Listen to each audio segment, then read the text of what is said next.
ជំរាបសួរបងប្អូនហើយថ្ងៃនេះមកបង្ហាញជាមួយនឹងប្រភេទម៉ាស៊ីនកន្លងខ្នាតតូចទៅនឹងមកដល់បងប្អូនហើយខ្នាតនេះក្នុង32អញ្ចឹងណាអញ្ចឹងសម្រាប់បងប្អូនដែលគាត់ចង់យកទៅសម្រួលការងារខ្លួនគាត់ដោយកន្លងស្បែក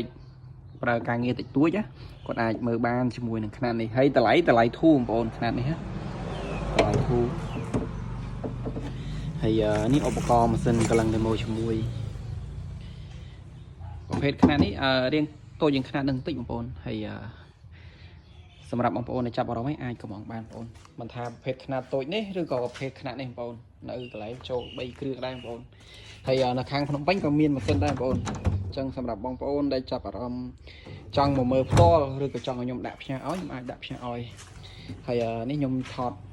តេស្តកន្លងស្បែកបងប្អូនអញ្ចឹងបើកន្លងស្បែកកន្លងអីមកស្រួលបងប្អូនខ្នាតនេះហើយខ្នាតនេះរៀងតូចបន្តិចបងប្អូនហើយប៉ុន្តែយើងអាចយកទៅសម្រួលការងារបានបងប្អូនកន្លងស្បែកចានឃ្លីកន្លងតិចតួចណា